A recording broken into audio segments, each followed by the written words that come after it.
It's a new year and we're getting back to basics. Hello everyone, welcome back to House of Papillons. I'm Terry and today we're going to do a project that is the very beginning of resin. So many people have spoken to me in the last few months about how they want to get into doing resin. So I thought that I would start doing some very basic projects in this year. This is the start of a new year. The weather's probably going to be throughout a lot of the country and other countries as well. And so I thought, if you want to get into resin, start doing some resin art, that starting at the beginning might be a good place to begin 2026. So what I'm going to do is I'm just going to tell you some basics. Now, let me tell you my sort of theory and what I usually recommend to people when they are interested in this particular craft. There are many different ways to do resin. There are many different kinds of resin and reasons that you use them. But what I recommend is that you start with something very basic, the very beginning, and do some projects using those principles, and then expand your knowledge and expand outside of that box. So today we're going to do something very simple, very basic, that anybody should be able to do. And I'm going to tell you reasons why to do something, why not to do something, and and we'll go from there. So let's start with this mold that I have is a tea light mold. Whoops, it has glitter on it on the outside of it. Let me get some tape. Okay, this is one little lesson. If you have something in your mold or outside of your mold that you want to eliminate before you begin, you just use some packing tape or painter's tape. I prefer packing tape because it's super sticky, and you just go ahead and get rid of anything you see sparkling or shining, or a little piece of lint like right there. Because before you begin, if you get all that stuff off, it should be hopefully smooth sailing from there. Now, most people, this mold, as I was saying, is a tea light mold that it has facets in it that look like it would be a gemstone. So once it's poured upside down. Many molds are poured upside down. And it will sit like that.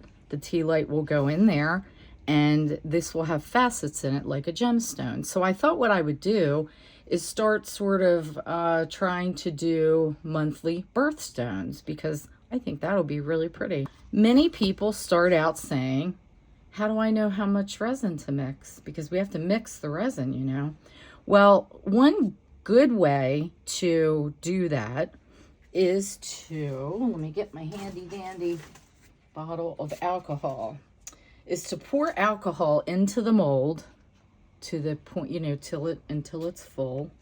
Obviously,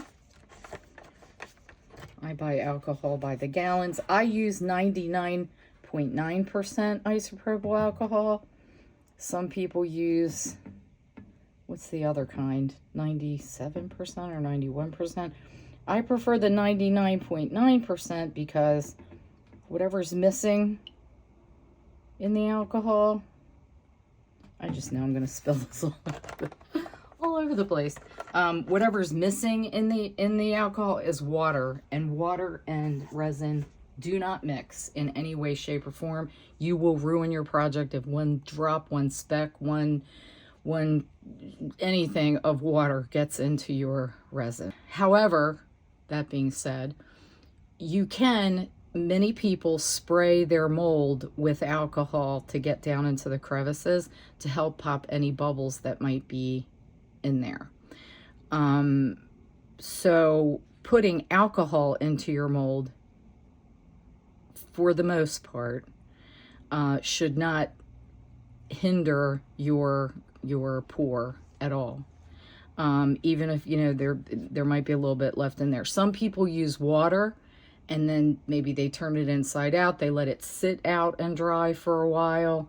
In that instance, you need to let it, just make sure at all costs that you have dried it completely, because you will have a mess on your hands if you don't. So in this case, we've used alcohol, and I'm just looking for my measuring cup, as this one doesn't give me ounce measurements, but I still feel safer doing this with this wider lid or wider opening.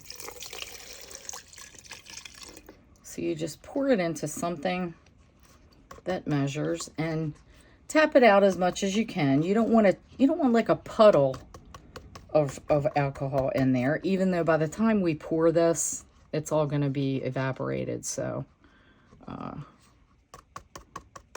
of the mold, I mean. So let's see. This is 150 milliliters, and some people go by milliliters. I sometimes go by ounces, sometimes I go by milliliters, sometimes I go by grams.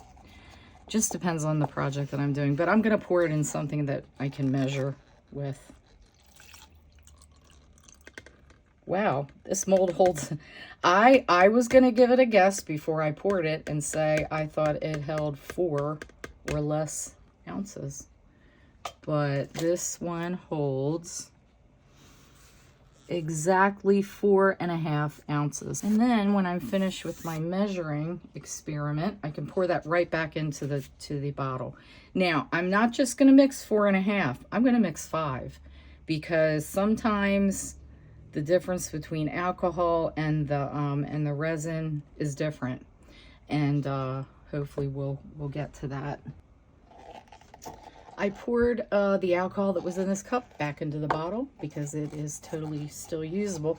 I'm not going to use that to mix my resin because there may still be some residue in the bottom, so I'm just going to let that cup let everything dry out. Only take, you know, probably a few minutes, and we'll be good to go, and I'll just use that at another time. Now, as far as resin goes, what I recommend you do as this, if this is your beginning foray into resin, what I recommend is that you just start with a basic 1-to-1 ratio resin. Now, there are dozens of brands. For this particular pour, I'm going to be using Bond Crafter epoxy resin, and I can barely fit this under my, it looks like this, Bond Crafter epoxy resin, and it's their regular viscosity resin. Now, viscosity means the thickness of the resin, or how runny it is. So what you want to do, there are some projects that you want things to be really slow. You want them to be high viscosity. There are some projects that you want, for whatever reason, you want them to dry much more quickly. And those are a different viscosity usually, the faster, quicker drying resins. But for this project, because remember, we're starting from the beginning, and you're going to learn, and that way you're going to, as time goes on, you're going to learn by doing, and then you'll progress to other things. To me, it seems, you know, kind of logical. Now, I'm going to try to, I doubt that I can pour this absolutely under on camera because of where the camera is and how big this jug is, but I'm going to show you. So we're going for 5 ounces, so I have to do 2.5 ounces of A. And I actually should have started from the very beginning in saying that resin always comes in 2 parts. There's a part A and a part B. 1-to-1 resin that you hear people talk about means that you're mixing equal parts, part A and part B. You're going to mix those together. Sorry, I'm getting out an alcohol wipe as we speak. So there are resins that are 2 to 1, meaning it would be 2 parts part A, 1 part B. But for now, we're starting with the very, very tippity top basics. And that is 1 to 1 resin. So like I said, there are lots and lots of brands. If you're going to do a different brand, make sure and check reviews for that brand and, you know, what people say about it. I tend to use Bondcrafter. I use J Diction. I've used T Expert. I've used Into Resin. And I still have, I've used Promise. I really like Promise, especially for the 1 hour fast cure. So I've used multiple resins. And, you know, go ahead and I still have them in my house, but I just happened to pick up the Bondcrafter today. So I have measured part A and I went up to the 2.5 ounce line. I can't, if I tilt it, it's not going to say it, but you want it to be on that line, not a little bit over the line, not a little bit under the line. It's pretty important, or it's very important that it's on the line. And then I'm going to put it on my heat mat. And while I measure out this 2.5 ounces of part B, I'm going to tell you about the heat mat heating and all the things. The reason that I put it on my heat mat is because it's very, very cold where I live right now. And weather does affect resin and temperatures, and it's because of temperature. So if it's really, really cold, especially part A is going to be, I apologize, you can't really see what I'm doing. I apologize. Resin is going to be, it's affected by that. And let's see, I have it right up to the line, my part B. And in specifically, part A is very, very thick.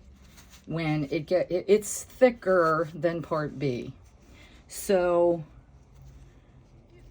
pouring it, mixing it together with part B, all of those things are affected because that's going to be thicker.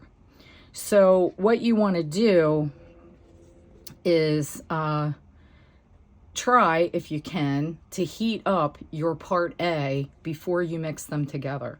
You don't have to do part B. Some people do. Some of those machines that you see do it. My part B is quite... But the problem is that resin needs heat to cure. So if I were to heat part B, then mix them together, it would start curing a lot sooner. And we don't want that.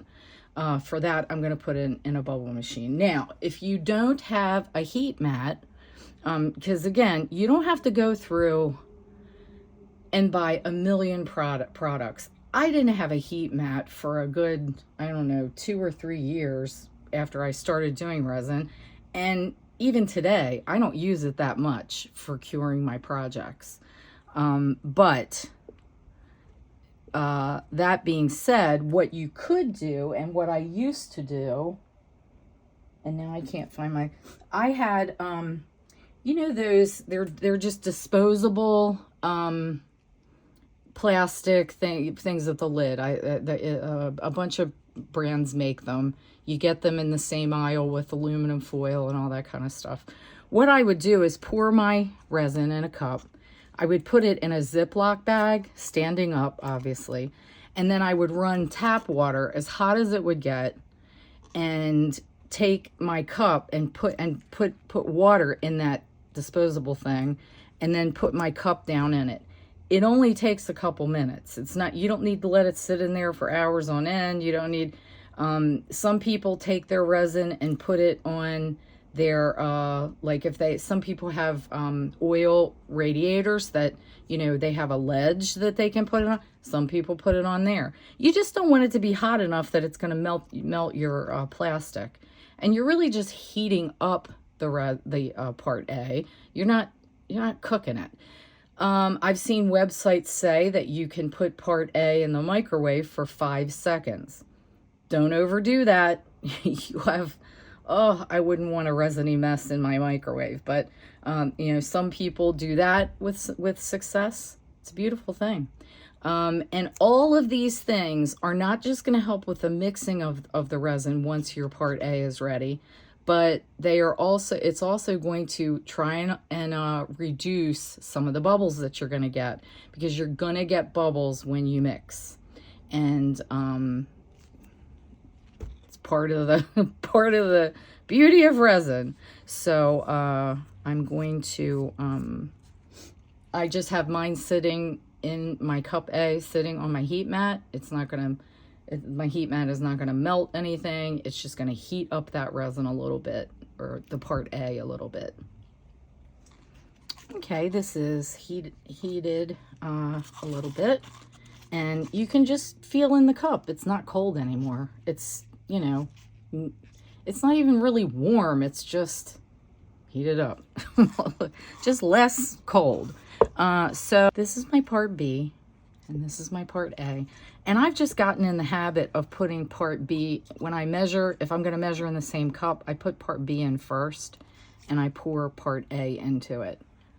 Somebody somewhere along the line said that was the way to do it, and I don't know what the rationale is. Maybe it's because part A is thicker in general, and you know, if you're making a cake or something, it's a little easier to have your runny things on the bottom and then stir your dry things into it. Well, this isn't dry, but it's much more it's you know, much thicker than B. So maybe that's why they do it. I don't know. I've just done it that way, and I've never really had a problem. See how I'm trying to get every last drop of this A out of here. That's why, when possible, I like to mix it all in one cup. Or, you know, I measure part A, and then I pour I measure part B, then I pour part A into the same cup. Because, I don't know, you're not losing any, you know. Like I said, I'm trying to scrape every last morsel. They're not morsels, but you know what I mean, out of here. But it's gonna be hard, if not impossible, to get this, you know, bone dry. But we do what we can do. So let me throw that cup out.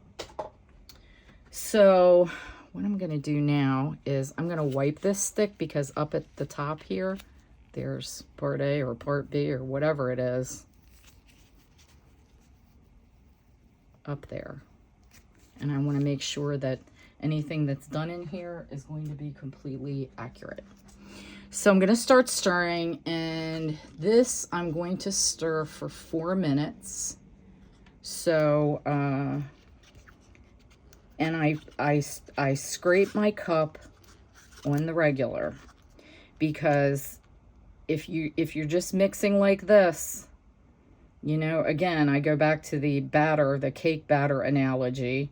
If you were just mixing like this and you never took your spatula and scraped your edges, you're going to have other ingredients all over the side of your bowl, and that's not what you want.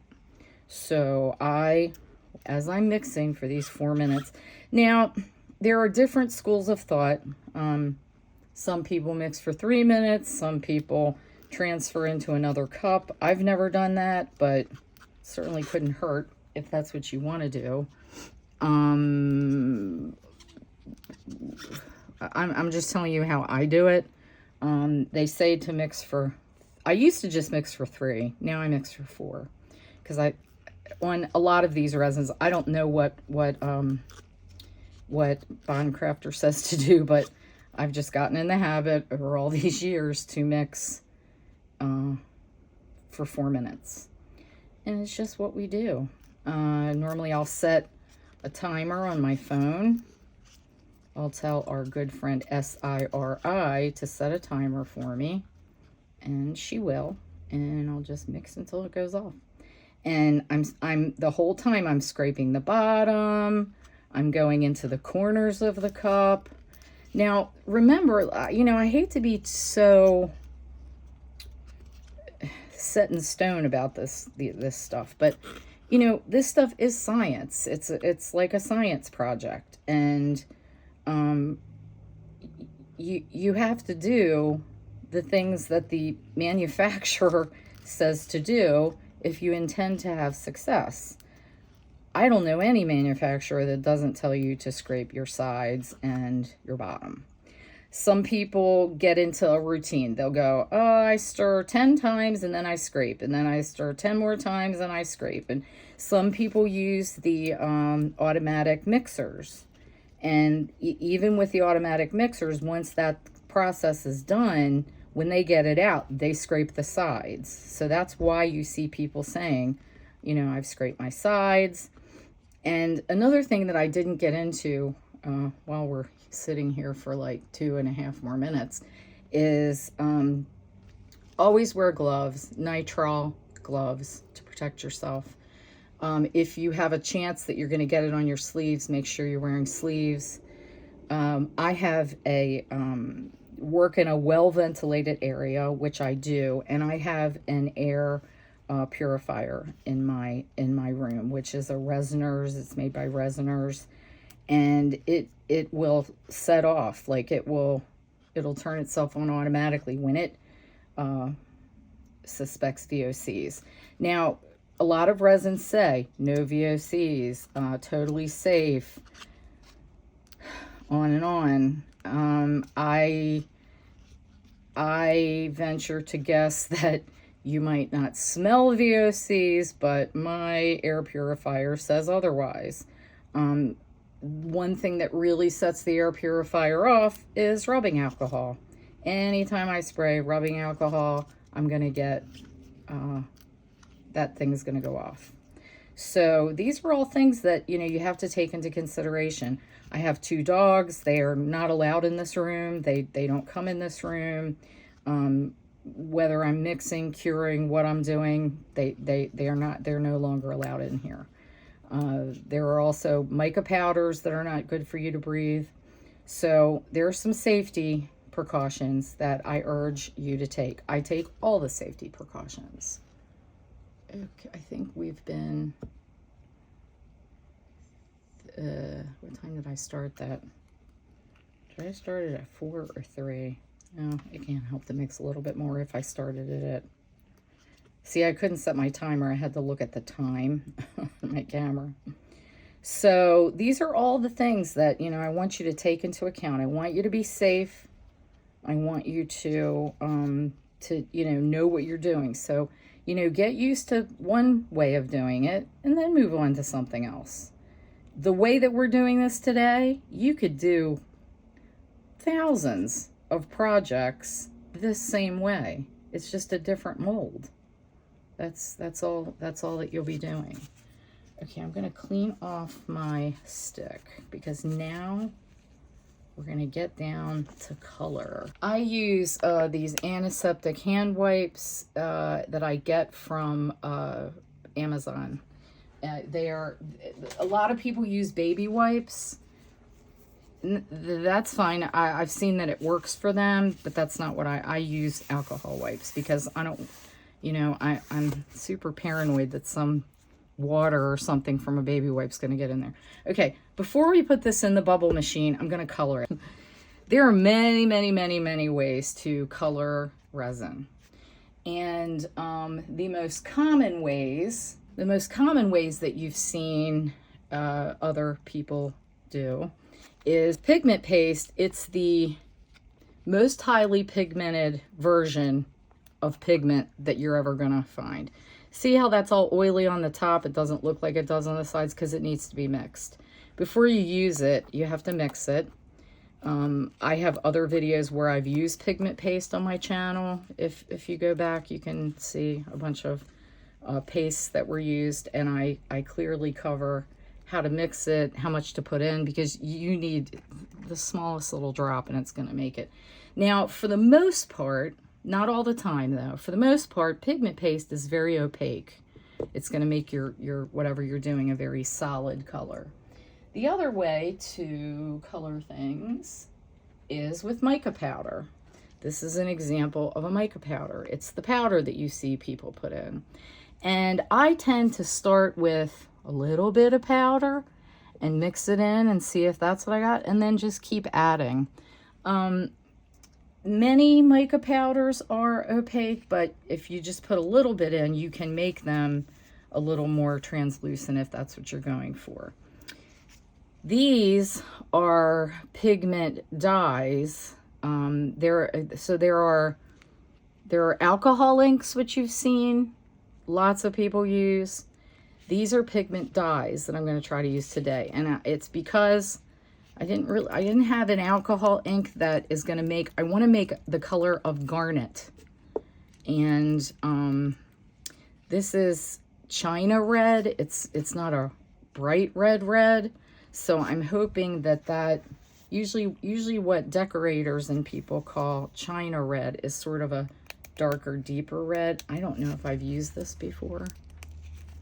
So, oh, I have. So it's already pierced. And I'm gonna get a stir stick. Let me get a clear one so I can see what's going on. And we're just gonna go for a little bit. What was that, 4 drops? That's not gonna be enough, but we'll just stir around and see what we get in the first place. This is a very orangey red. I can tell we're not we're not starting off very well. Just 1 second. But I do want it to be translucent, like a gemstone. Okay, I've looked all over the place for some other pigments. Now I have this other resin pigment that I'm not sure if it's opaque or not. But this is a good opportunity to show you something. When you get these little bottles with things that to try and open your thing, I bought these little things at Dollar Tree, and all they are is like a push pin, you know. And I find it easier to use these than a push pin. I have pretty significant carpal tunnel syndrome in my hands. Now I'm gonna do this. It may squirt all over the place. And I didn't need to do much to it, but I wanted to try this on something. This color is rose red, and it's in a kit of regular resin pigment, which I will show you, that I got, I'm sure, off of Amazon, because generally when I'm in the mood to use something, I want it right away. Oh, it's bad. Because some of these pigments are opaque and some of the pigments are translucent, and some of them, if you just put them in and you don't use a lot, you can keep them translucent. That color did it made it a little more red, I guess, than orange. The China red in its light version of this particular stuff made it a little more orange. Now, remember, these colors, people go by what it says on the bottle. If you have red, you're expecting to see red. The story with that is that it's just like buying paint for your house, just because the company called it whatever they're calling it, it's not necessarily the color that you thought it was going to be. So, take the names sort of with a grain of salt, because you don't know who named it or what they were talking about. You know what I mean? Okay, we're getting more deep. I may need to add purple in there. Violet. Let's go for purple off the bat. And this is actually one of my favorite parts. I love mixing colors to come up with what I'm looking for. I love it. I'm not married to the, you know, have to use the one bottle. And this is also, my friends can't believe, oh, yikes. Okay, well that was awesome. Just 1 second, please.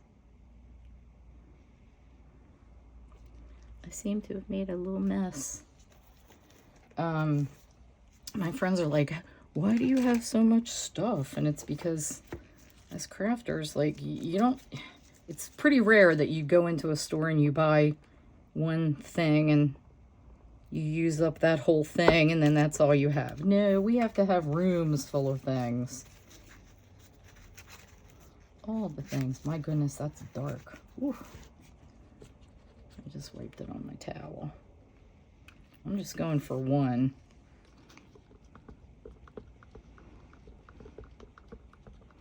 Just to see what direction it takes us in. I wish I had, now I do have a darker, like, you know, Garnet is, hey, that's getting there though. Garnet is like in the maroon or burgundy side of colors.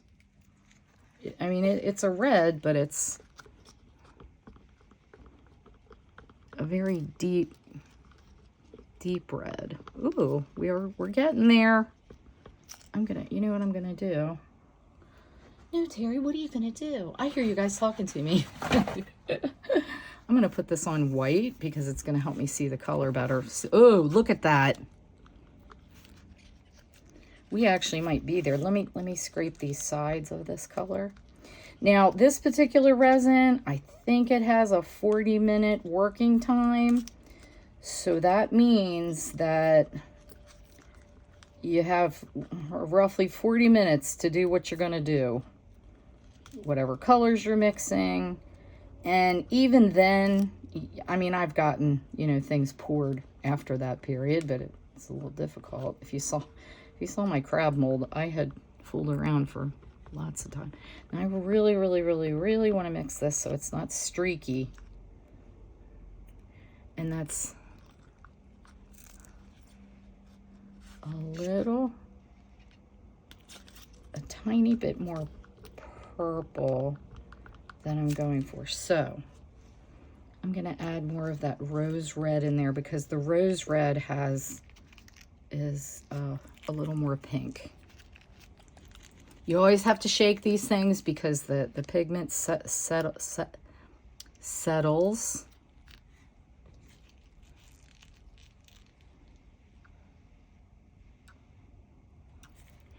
And also, where the mold is thicker, like in this part, it may end up looking a little darker because, for example, it's in the cup, right? You see how dark it is in the cup. Well, if I just take this stick out, see how it's so much lighter? Because the thinner the mold is in places, it's going to look that color. It's going to look thinner. I hope that is easy for you to understand.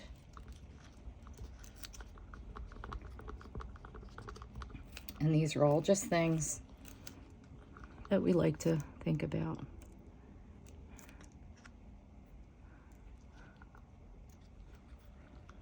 Still purpley looking. But it looks really red down through there. What's this? That's the rose red.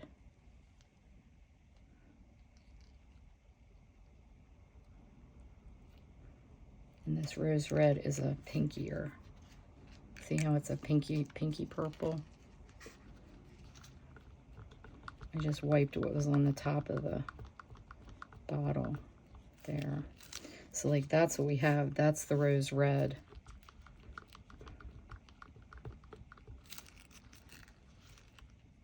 And I like to use these sticks for mixing as much as I can. I like a nice wide stick. You will see me use wooden sticks. I'm not against it. It's really whatever's handy. But Since I went through the trouble of heating this resin and then I'm going to debubble it, I would like it to not have very much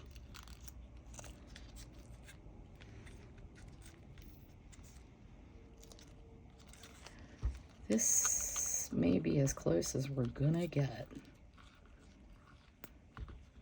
And what I'm gonna do before I put it in the debubbler, I'm gonna split this in half. This would be fine to put in there, but I'm gonna be able to do it for a little less time. If you don't have a debubbler, I've seen plenty of people just, and I used to, I didn't have a debubbler till last year, so I would just put it aside and just wait. Right, I hope we're getting garnet out of this. It really looks garnet from there, but here where it's running down, it's kind of purpley. Proving once again that we cannot improve on Mother Nature. So I'm gonna split this in halvesies because, like I said, it'll just take less time to cure. I mean to debubble, because the bubbles have less they don't have to travel as far. So I'm gonna debubble, and I'll probably take a shot of the debubbling so you can see that too.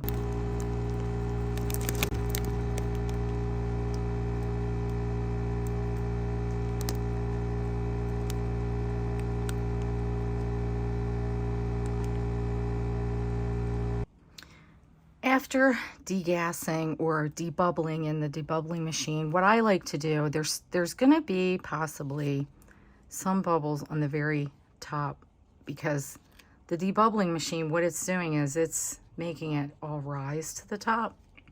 And you saw when I turned it off how everything at the top popped. Well, there's still things coming up, so I like it to sit here for a couple more minutes, because it will naturally degas itself. You just don't want to let your working time expire. And then these ones that come to the top, I'm squirting them to make them go away. And I'm not using a ton of alcohol. So we're gonna start pouring. Keep an eye down here because we'll be able to see when it hits the bottom. And another bubble reducing thing that we can do, and actually I can just do a little squirt down in there in the mold. I squirted a bunch of times because I wasn't sure if it actually made it into the mold, but that just kind of, you know, get your mold ready. You don't want to do that in handmade molds though, because that silicone isn't equipped to deal with it. So I'm gonna pour pretty high and thin, because when you pour high and thin, this thin stream going down, it's giving any bubbles that are in there the chance to pop before they hit, or sometimes they're popping as they hit. But you know, don't be in a big hurry to dump it all in there. You know, give everything a chance to do what it's hopefully gonna do. I'm about, I'd say, 12 inches above the mold. This mold, it looked really pretty online, by the way. I didn't tell you where I got this mold comes from Laura's Art Corner. And that is her website, Laura's Art Corner. She's an awesome seller and distributor of lots and lots of pigments and glitters. And oh, her glitters are just, they make me weak in the knees. And so give her website a chance if you get a chance. And I had never seen this mold before anywhere. Like it was a totally unique mold to me. So I bought it with my last order from her. Now this looks like it, well, it hasn't even hit that the bottom part really yet.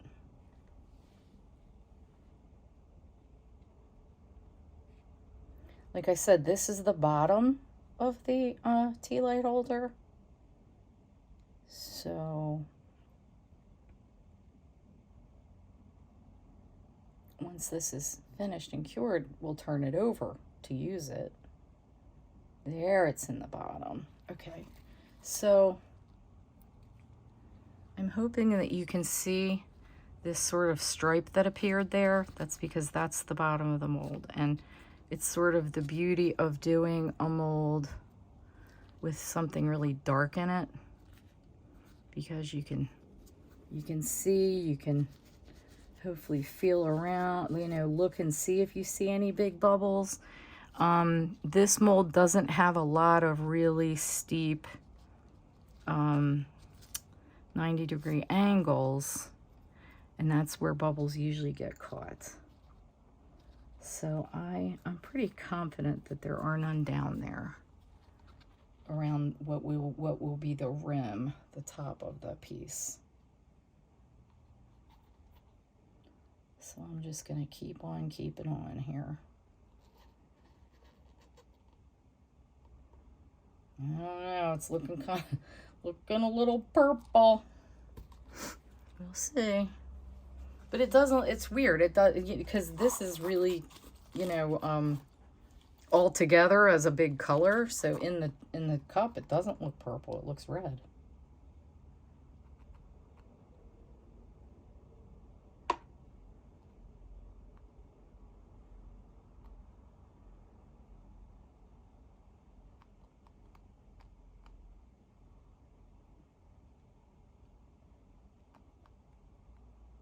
Now, as I said, you know, a lot of this art is learning and reading and looking at other people's videos, looking at things that they do. But I just wanted to start you off by telling you pointers that hopefully will start you on your way if this is something that you are interested in doing. Now see how it's coming to the top right now? This particular mold, I want to dome. You've all heard that word. And I'm going to show you the difference between domed and not domed. The reason I want this to dome, for two reasons. Number one, resin shrinks a little as it cures. So once that shrinks, this should be a nice flat surface. If I were to leave this way, it will still be a success. It's just to the top of the rim, that inside rim. What it will turn out like, come on, focus. It'll end up with a rim like that will be sharp, that we'll have to trim off. Also not a big deal. But in this case, I want to do the doming, and I want to show you what that is. Okay, see how it's actually easier to see doming from the side of something. So sometimes you'll hear people in their videos say, wait a minute, let me bend down, let me see, because sometimes if you sort of kneel down or stoop down, you can see it from the side. Look, this is not domed. See how it's full? You can see on the inside rim there, it's full all the way to the top, which, like I said, would not be wrong. But in this case, I want to dome it. Now, some people, you'll hear them on their video say, wait a minute, let me bend down so I can see, because it's much easier to see if you're looking at it from the side, being on the same level with the piece. Rather than looking down on top of it. So I do want this to be domed. And doming means that I'm going to fill it to the point where it makes a slight little dome, but it doesn't go over. It will not pour over. And I actually, at this point, am hoping I have enough resin in here to dome it. That's going to happen in any of my cups. But, okay, so it's officially mixed, but it's not domed. Next, next month, if I'm able to keep this beginner trend going, I will mix more resin, and doming will be one of our lessons that day. And it is the next day. We are cured. Let me just try to get loosen something up here.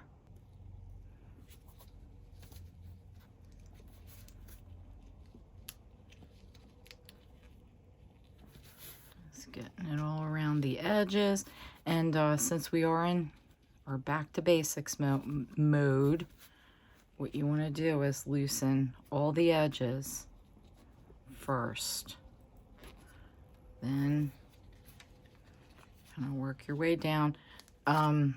All molds are not created the same with regards to demolding. It just depends on the shape of the mold, what it's made out of. Not all silicone is the same. Nothing is the same. I'm gonna try to stretch this up and over. If this were a bendy mold, this would be rather distorting to the object to demold if it was still in a bendy state, but this is cured. I think we got a garnet. We did. How pretty.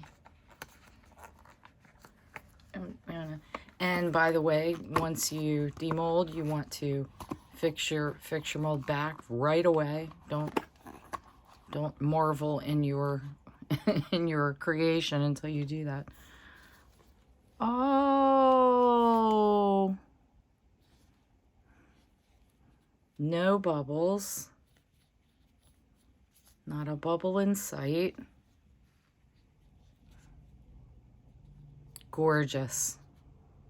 Gorgeous. I'm so happy with this.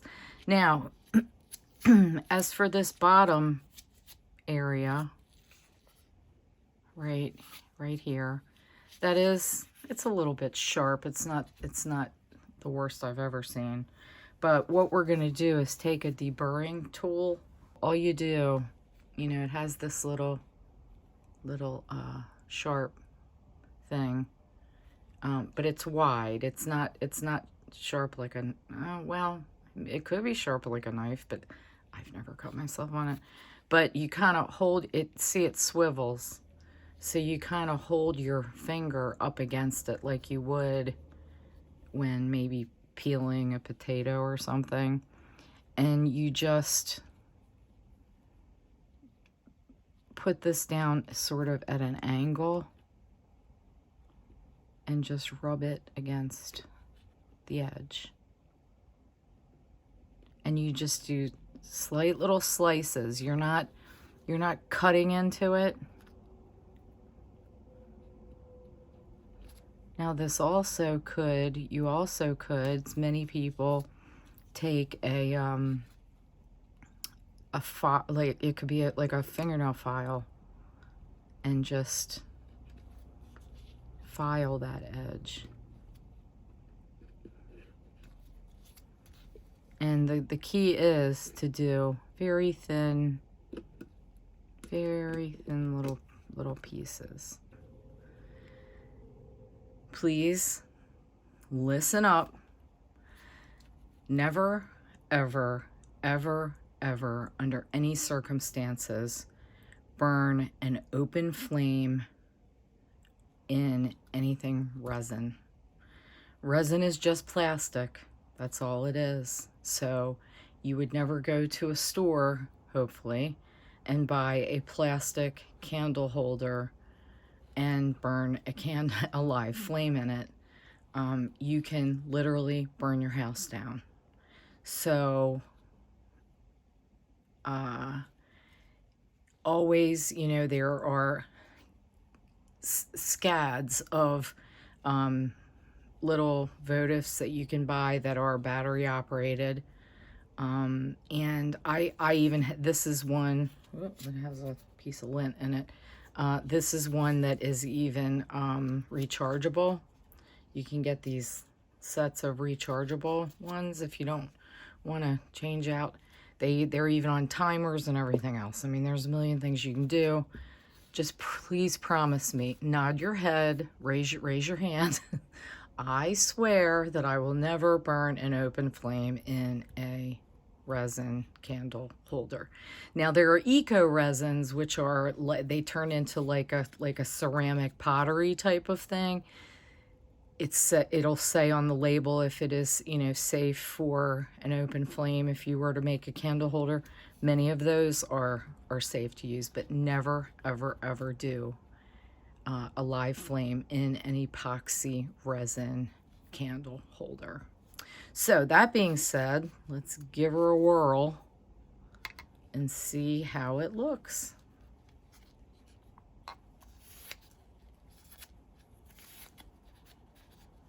I was thinking with this being, I like that this inside the thing is nice and it's large. I like that because not only can you do this kind of thing, you could put something else in there as well. There's that one. That's the rechargeable one. I'm gonna see if this fits. Oh, look at that. I have these little inserts, candle holders. That would be cute. So these come in a set of and a lot of times I'll do leftover pours, leftover resin in these. They're like a short, medium, and a little bit taller. That would be a pretty little addition to this. I love this mold. This is a great mold. Now it is transparent, so you can see through. Can you see? I can see through it. So you can see through it. I wish that I had done something that would make it more reflective. It's not the fault of the mold. It's the fault of the maker. But I'm loving this.